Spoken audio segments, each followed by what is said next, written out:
Peace, family. It's your girl TiTi from TiTi Talks. I'm in the DMV area, hot fresh off the plane, and I had to go holler at my dude, Rich. Everybody see me all over the place. Y'all see me in Florida, y'all see me in Atlanta, y'all see me in DC and New York. Y'all see me all over the place with the grill. And everybody's like, TiTi, where you get the grill? Where you get the grill, TiTi?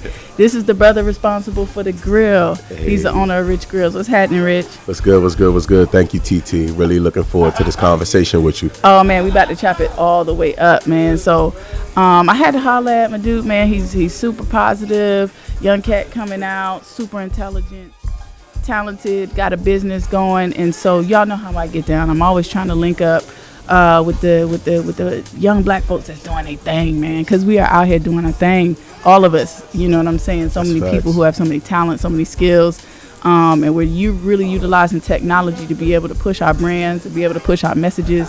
And so, you know, I had to come through and holler at. So let everybody know who you are, man. Hey, man, I'm Rich, owner of Rich Grillz. I've been in the jewelry business for about 7 years now. Before this, I was in fashion. I'm a lifelong learner, lifelong scholar. Was a professor at one point, you know, but I really feel like we use all of those different things. Rich Grillz is a culmination of all of those different things, you know. The things that we learn from the culture, the things that we learn in the classroom, the things that we learn on the streets, the things we learn interacting with people on a daily basis. We try to incorporate all of that into what we do here, into the culture we create here. That's what's up, man. So, and he's also, you know, he's also a PhD candidate. He's also, he's also a jewelry maker. You know, because even though gold grills are considered to be jewelry, he does like jewelry. Yeah.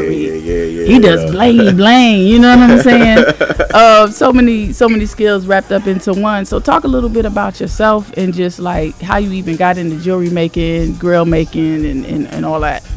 Well, you know, my entire life I've always been a serial entrepreneur. You know, like I know somebody told me the other day that you're supposed to reinvent yourself every 3 years, but oh, okay. All right. But in my mind, it's like I'm always looking for opportunities to add on to the product I'm already in. You know, like I always feel like I'm a product, but the unique thing about this product is I'm a product that was vested with the ability to make other products, you know what I mean, or to become other things, you know. So early on, I was looking at people like, I mean, it could be somebody as simple as Oprah Winfrey, or we could go back to like the 7th century of Spain and find like a Jewish philosopher like Judah Halevi, you know. And if you look at their bios, it'd be like, oh, let's take for instance Oprah. It's like television host, philanthropist, TV producer, movie producer, you know, like the titles go on, you know. Even your favorite people like Plato, they doctor, lawyer, you know what I'm saying? Philosopher, absolutely, even like a barbershop, that red pole on the front, you go in there, they known for cutting hair, but they also could be your dentist, you know what I mean? So like all of those different things were inspiring me at an early age. So I wanted to really get into businesses that offered me the opportunity to grow within those industries.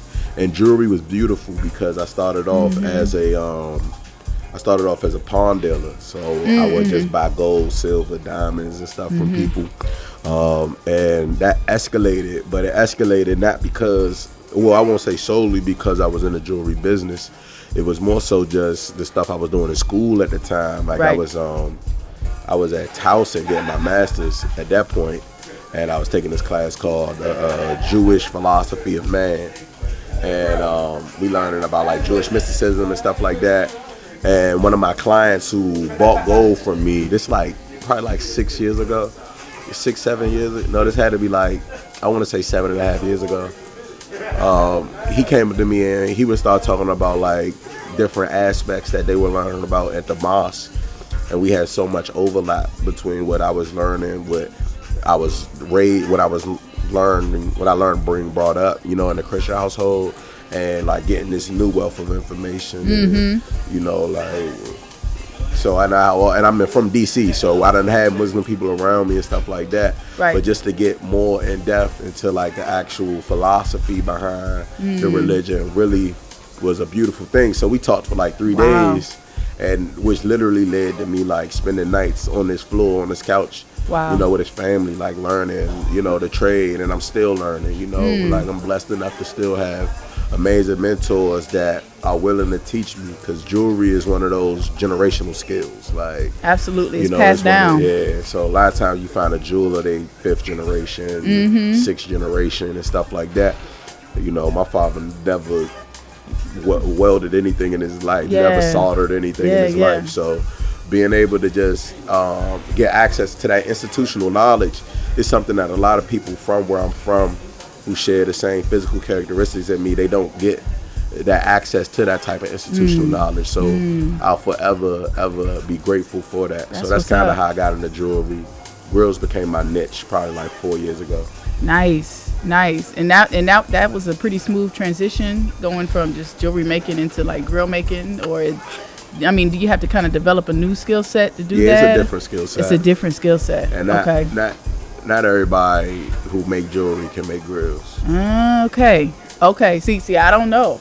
All I know is I think they don't. I like learning about new stuff. I don't know how to do it. Like one small difference would be just like the temperature of the oven. You know what I'm saying? Okay. like a 300-degree difference between. That's a lot. The degrees you'll set for making like a necklace or something like that, or a ring or something like that, versus a grill. And then we got a couple of other tricks to the trade. Okay. That just we ain't gonna talk about the so tricks. Comfortable. You know what I mean? Yeah. We ain't gonna talk about the tricks. We ain't gonna get to the. We gonna talk about the tricks off camera. You know what I'm saying? He gonna tell you about the tricks. Yeah. That's what's up. But, and so you've been doing that about 4 years. Like, what? Talk to me about like maybe the most elaborate piece, like mouthpiece that you've made for somebody. You know, it's crazy. Like, it wasn't even like the most expensive grill I've made. You know, I made some. And that's why I use the term elaborate. You know what I'm saying? But this one dude got shot in his face. Wow. So like half of his situation was gone. He had like 2 teeth in the back. Yeah. So we just did a whole jump, bang, bang, bang. So when he walk in the grill, you don't even know. Wow. Yeah, that's like my favorite piece, like ever. It was like a prosthetic. At the same time, it was cosmetic. You know. Yeah, and it was a thing where, you know, functional jewelry. For him to go, it was something to hold him over until the dentist stuff worked itself out, but. That stuff was going to cost him like 15, 20K. You know what I mean? When it was all said and done, I don't know what his insurance was looking like. But like, I'm like, Brian, man, throw me a couple bands. I got you. I'm gonna give you something to go rock. I don't even think he even went through with it. Like, I mean, if you already got a beautiful functional piece, we doing 18 karat. It was really nice. Really nice. I would love to see a picture of that. Yo, that sounds amazing. I think I can show you. I got a video. Word, send it to me. A picture of it. I got something. That's this one dope. He don't got the jump in. I like, yo, I just throw it on for me. Just show the people. You know what that sounds amazing. Yeah, you know. So it be stuff like that. You know, like I get a lot of clients who like might have had like a rougher past. You know, like, and you know, a lot of the things we do as humans show up in our mouths. You know what I'm saying? Yeah. Like, you know, if somebody had an addiction, like somebody anything like that, you could look at their mouth. True. You know what I mean? Like you can't hide things. So true. This is true. From your mouth, you know. So we get a lot of people who we can really like get them that fresh start, and we get a lot of people who just want to flex, stunt, and things like that. Yeah. You know. So but you know, those opportunities where I could help somebody like, you know, reinvent themselves and stuff like that. Those are times. Those are the pieces I'm most proud of, rather than those, you know. Right. I got mine for the classic black aesthetic. I don't have a cool story about it. I thought the shit was cool. That's why I got mine. But I love. But that's dope. Right. You know? Like we wear necklaces, we wear stuff. Like, why not accessorize your smile? Listen. And I recently was in Ghana, and you know, when you go into like the palaces and all they got on is gold. That's it. That's real. You know what I'm saying? Everywhere, chunky on their feet, chunky. It'd be on the sandals. It'd be, you know, all around the neck, big rings and medallions. And so it's like, you know, why now it's such a big thing in the hip hop culture, because we're descendants of that. That's real. You know, we're descendants of that. And so, you know, I'm all about pushing the culture, and this is a part of the culture, among a whole bunch of other things, you know, and so the culture is so encompassing of a lot of different Absolutely. And so I have a lot of people who'll see me and they'll be like, oh, TiTi, I like the grill. They're like, I want one too. And it's always comma, but, you know what I'm saying? But either they're kind of scared to wear one, or they don't know how they'll be perceived, by other people or whatever. And so, one of the reasons when I want to do is it's cool. It's okay. It's cool. Support your people who are. I'm from the South, so it's big in Miami. It's big in Central Florida, Tampa. It's big in Atlanta and South Carolina, and so it's good that we are supporting in this way, because there's always like people get tracked. You know what I'm saying? You get up, okay, you're gonna play these sports, or you're gonna go to this college, or you're gonna go to this military. That's right. You know what I'm saying? And we kind of get tracked early on. But it's good to let people know, like, hey, there's other tracks too. Yeah, and the whole thing is it's trades in those things too. You know what I mean? Exactly. Like, you want to play basketball? Think about sports management. Mm-hmm. Think about physical therapy. You know what I mean? Shout out, I'm a physical therapist. So shout out to physical therapists. You know what I mean? Like, it's just like, don't limit your goals. You know what I mean? Like, basketball might have inspired you far as what you want to do in your career. Rapping might have inspired you, but what about engineering, sound engineering? You know what I mean? What about stage, setting up the stage, you know what I mean? What about recording videos, you know what I mean? Like, there's so many different aspects. So, like, for me, when I saw jewelry, that's all I saw was like, just jewelry, big ass chain. Oh, man, I want that, I never thought about, like, we always think about it from a consumer's perspective, like, man, I want to consume that. Yeah. When I'm like, damn, like, I can produce this, like, I could literally make this, and that's like my attitude now. That's like, what's up. If, like, I'd be like, yo, if nobody make me a shoe I like in 2 years, I'm gonna just start making shoes. That's it. We need to start being on the producer side of things, you know. And it's like, I have a homeboy, good friend of mine. He's actually a blacksmith. Okay. You know what I'm saying? That's closely related to what I do. Exactly. So I've been trying to. I'm like, yo, you should make some grills. I was like, you should make grills, man, because he already has the skill set as far as like metal work. Mm-hmm. You know what I'm saying? And he understands temperature and all of that. I don't know the terminology, but he knows how to make molds out of things. You know what I'm saying? And he does like jewelry making too. So I'm like, yo, you can really do well making grills. You know what I'm saying? He's looking like, I understand though, because like it be like I said, it's so different. You know what I mean? Like, I know companies that's been around for a long time that's really trying to like figure out how to do it. It's difficult. It's a skill set, But so I be understanding from that perspective. I get that. But I'm pretty sure he going, He could get it, and that could be something he does like on the side. I was like, you can still make your knives and your swords, homie. Don't worry, you can still do that. But it's just, we gotta let people know we got so many options to do things out here. The internet has made the world so closed. You know what I'm saying? So tiny. You can, like, even me coming into you, like, I was just like, I want to get a grill. I was trying to look and see if somebody could do it in my city. I didn't see anything. It was somebody that was maybe 2 or 3 hours away.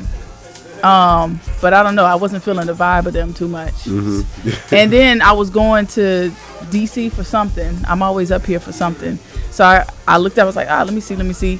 Boom, your Instagram popped up. I go through the Instagram. I was like, oh, this is dope. Oh, this is dope. Oh, this is dope. And then you see your post, and I'm like, oh, he's saying positive things too. That's dope. Okay, cool. Okay, and then I go and get the grill, and then you continuing to see the content, and then you're like, oh, I should do a show with him because he's dope. I hit him up in the inbox like, hey, I think you're dope. Can we do a show? Yeah, cool. You know what I'm saying? The internet has made it so easy just to be able to move and link with people. That's why I be telling people, hey, put your content out. If you got something to say, if you have a message, say it. Whether you have 1 listener, 1,000 listeners, 10,000 learn from it. You know what I mean? Like, your presentation has always been amazing. Like, I would comment on your little questions. You know what I mean? I appreciate it, man. I appreciate it. And I'm never, and mind you, even though, like, a lot of my businesses ran off social media, like, I'm never on there. Yeah. Like hardly ever. Like, so, like, if anything sticks out, that's a good thing. Listen, personally to me, and I appreciate it, and that's what it's all about. TiTi just be trying to make the world smaller. I be trying to join the diaspora together, because my orientation is Pan-African. I love everybody, but y'all know how I get down. I'm super black. No, that's real. And just to make a point about that, that's what's unique about Grillz. When you say like the and but, when people get the and but, it's like an architectonic issue, because a lot of people silence the African part of themselves. You know what I mean? Like anything that I could put on that immediately shows people like I love Africa. Like you know what I mean? Like people don't understand that wearing a grill automatically places you in a culture outside of the West. You know what I'm saying? Automatically. Like immediately. Like even in here, like, oh man, like you're not all the way, you haven't all the way conformed to the Western standard of what is like cultural norm, like Western cultural norm. But it's even worse than that, because it's like what's like mature.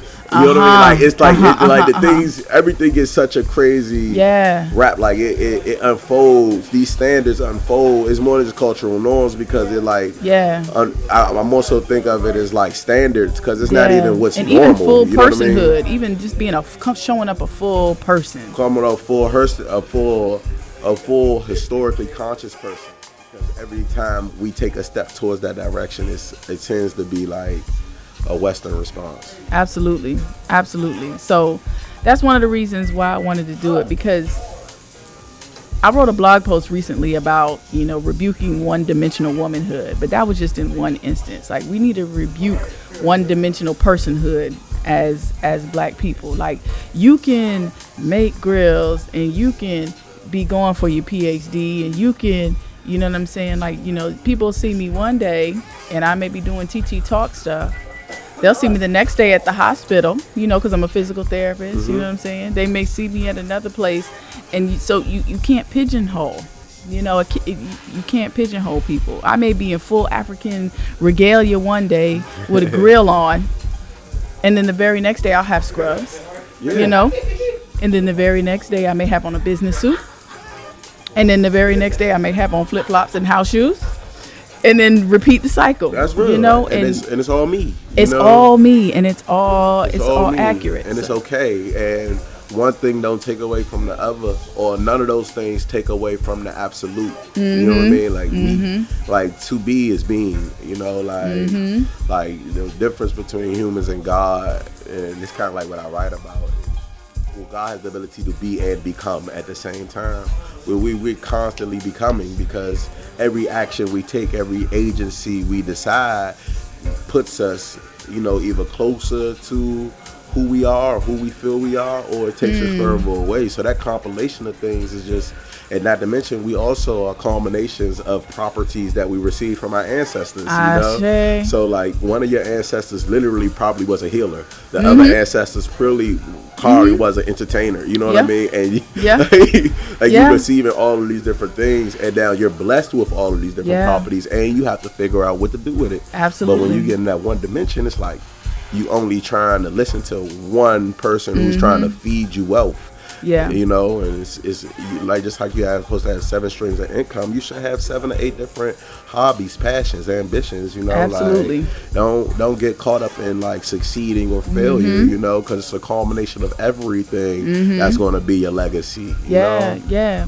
Don't worry so much about the optics. Yeah, don't worry about the optics. Don't worry about what stuff look like right now. Don't worry about if what you're doing doesn't wholly satisfy your ambitions. Like, just look at life as just a journey. It's just a journey, and the closer you get to understanding that the journey is really the value, you know what I mean? Because you're going to live and you're going to die regardless of what you achieve in the time in between. So how you behave, you know what I mean? How you do the things you do, you know what I mean? How you fail, how you succeed, all of those things start to matter, like that's why every client has to be happy.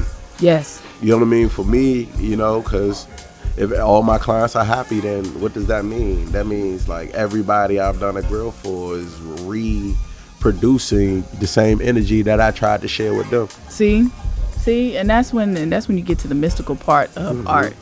You know, what you put in, and I'm trying to remember, I wish I could quote it right. I don't got my computer on me, but Lauryn Hill was talking about how, you know, how people respond to her art and her music, but she was talking about, it's not really, you're not even really responding to me, because the energy that I put out while I was doing it, I was responding to how I was receiving it. Yeah. So you're literally responding to my response. Yeah, and I was a communications professor, so I would say we're translating. You know what I mean? Like, oh, that's exactly what you're doing. You know what I mean? We are responding to a translation of something that they experience, some type of phenomena they experience. You know, and a lot of times it's a phenomena that they can't revisit in another way. Yes. You know what I mean? That's why they chose that art form, rather it be a Basquiat painting or Lauryn Hill singing. You know, like that thing that came over them at that moment in time and space, and then they reproduced it via translation. But now that thing that you felt, if I feel it too, I had the ability to reproduce it. And that's the beauty about art. It's a positive virus. Yes, it's a positive virus. Yes. It's a virus that builds you up. A virus that builds you up, not breaks you down. Yes. I'm with that. For sure. So, you know, I just want to thank him for giving us just real good energy. If you're in the DMV area, if you visit the DMV and you want to grill, tell them how they can get in touch with you. I mean, the best way is our Instagram page, Rich Grillz with a Z. But we also have richgrillz.com. We're on Twitter. We're on mostly all of the social medias, Facebook, Google, anyway. You know, any way that you can. If you see the lips with the gold teeth on them, then you should automatically know that we close by. You know, and we travel a lot too, so we might be in your city. Ooh, listen. We need to have a Rich Grillz party in Tallahassee, and everybody just come down and get fitted. It'll be hot, man. It'll be beautiful. So, Rich, I thank you so much. I wanted to come on. Hey, man, it's just my pleasure to be here. You know, my pleasure for you to visit us. You know, like I feel like it's always good to exchange positive energy, productive energy. Gotta exchange the vibes. I appreciate you. You know, like you said, if anybody in the DMV, make sure you come and give us a shout. Yeah, man. Tell them TiTi sent you, man. Definitely tell them TiTi sent you. I might even look out. You know. Hey, that's between you and him. But go holler at us, support the brothers, support black businesses. You know what I'm saying? Keep it African, keep it sexy. You know how we get down. TiTi, I'm doing the most, but I didn't come here to do the least. Hey. Go ahead and get your pens and stop playing with me. The rich way, the only way. Right. I may fool around and have Rich make me like a whole medallion like this. A gold young? Ooh, that's spicy. Ooh. It can be easily done. Ooh. Stay tuned. Let me get my coins together. Stay tuned. I got you. That'll be hot, though. Thank you so much, brother. I appreciate you. Thank you. Peace.